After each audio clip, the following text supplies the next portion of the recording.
अब आगे चलते हैं। If a vector has component x dot y dot in two dimensional coordinate system then r dot theta dot will be the component in spherical polar coordinate system. अब देखिए हमारे पास ये two dimensional coordinate system दे रखा है, two dimensional दे रखा है ना, 2D दे रखा है।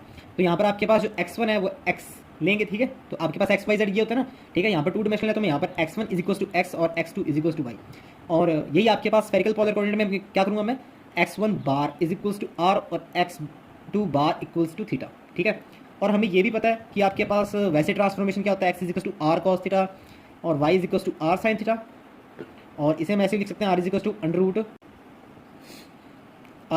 Root x square plus y square, ठीक है। या फिर tan theta is equals to y by x और theta is equals to tan inverse y by x, ठीक है। ओके, आगे चलते हैं।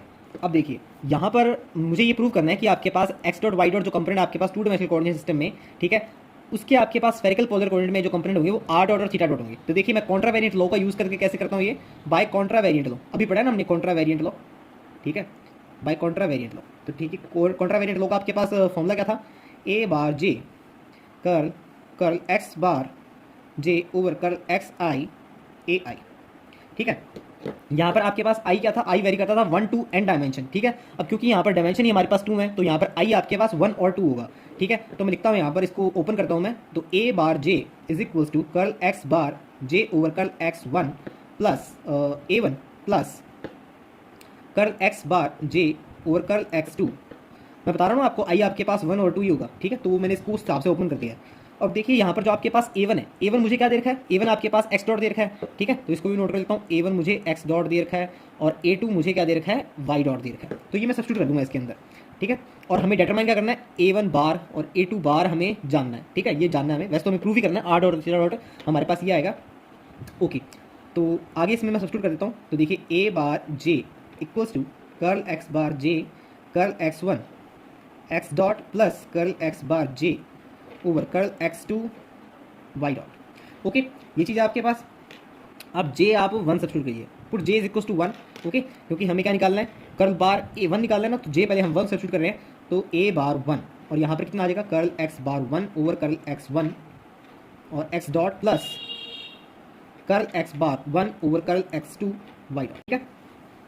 अब देखिए x बार 1 आपके पास कितना था, x बार 1 आपके पास r है, तो curl r over curl x1, ठीक है। और x1 आपके पास क्या है, x1 आपके पास x है, तो इसे मैं ऐसे लिख सकता हूँ, curl r over curl x dot plus curl r over curl y dot, ठीक है। अब सॉल्व कीजिए, curl r over curl x आप सॉल्व करेंगे तो आपके पास कितना आएगा, ये इसे आप सॉल्व करके देखेंगे 1 over 2 under root X square plus Y square, और मतलब कि r ही है वो, ठीक है। और ऊपर आपके पास आएगा 2x, ठीक है। तो आपके पास ये कुल मिलाकर आ जाएगा x बाय r, ठीक है। तो इसे मैं नोट कर देता हूँ, x by r x dot plus y by r y dot. तो ये डिफरेंशिएशन आपके पास इतना आ जाएगा, इसे आप सॉल्व करके देखेंगे, ओके। इसे मैं और क्या लिख सकता हूँ, इसे मैं लिख सकता हूँ आपके पास x dot plus y dot by r. अब देखिए आपके पास जो ये टर्म थी, इसको आप t से डिफरेंशिएट कर दीजिए, इसको आप t से डिफरेंशिएट करेंगे तो आपके पास कितना आएगा, देखिए आपके पास ये आ जाएगा, इस साइड बन जाएगा आपके पास 2r डॉट और यहाँ पर बन जाएगा आपके पास 2x dot plus 2y dot, ठीक है। आपके पास और r डॉट रह जाएगा, तो r और यहाँ से r डॉट आएगा। तो आपके पास एक तो प्रूव हो गया कि आपके पास a बार 1 कंपोनेंट आपके पास r डॉट है। नेक्स्ट आप चलते हैं, j इक्वल्स टू 2, ठीक है, j इक्वल्स टू 2 सब्स्टिट्यूट करते हैं, put j equals to a bar 2, तो आपके पास curl x bar 2 over curl x, अब मैं कर्ल x1 ना लिखूँ तो कर्ल x लिख दूँ, ठीक है। और यहाँ पर x डॉट और कर्ल x बार 1 over curl x bar 2 over curl x2, और कर्ल x2 आपके पास क्या है, कर्ल y। तो आपके पास ये ऐसे, ठीक है, सही है अभी तक, ठीक है। एक स्टेप स्किप कर दिया, उसमें आप कोऑपरेट कीजिए। और कर्ल x बार 2 आपके पास कितना था, ये ऊपर लिखा हुआ है ना मैंने, x बार 2 आपके पास थीटा है, ठीक है। तो मैं इसको नोट कर रहा हूँ, curl theta over curl x dot plus curl theta over curl y dot. अब curl theta over curl x, ठीक है। अब देखिए आपके पास थीटा कितना था, थीटा आपके पास यहाँ से, थीटा आपके पास tan inverse y by x था, ठीक है। इसको आप डिफरेंशिएशन कर लीजिए x के रिस्पेक्ट में, तो x के रिस्पेक्ट में आपके पास theta tan inverse y by x है, तो थीटा आपके पास डिफरेंशिएशन कितना आ जाएगा, ये आपके पास आ जाएगा, इसको मैं इस साइड नोट करता हूँ, 1 over 1 plus Y square over x square tan inverse का, और आपके पास minus y square over x square x dot plus curl theta over curl y, ये आपके पास आएगा 1 over 1 plus Y square over x square. tan inverse का same रहेगा ना, और इधर आपके पास आएगा 1 ओवर x, ओके। तो यहाँ पर आपके पास y dot, okay, y dot का y डॉट। अब देखिए इसे थोड़ा सा सिंप्लीफाई कर लीजिए, इसको सिंप्लीफाई करेंगे तो आपके पास ये आ जाएगा minus y x dot plus x y dot over x square plus Y square a bar 2।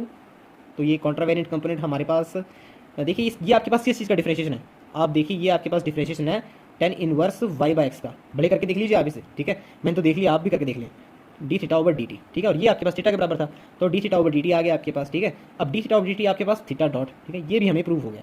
तो आपके पास वेक्टर जो आपके पास वेक्टर कंपोनेंट थे x dot y dot in two dimensional coordinate system, उसके स्फेरिकल पोलर कोऑर्डिनेट में आपके पास आर डॉट और थीटा डॉट है आपके पास, ठीक है, वो आपके पास ये कंपोनेंट है। Okay, thank you.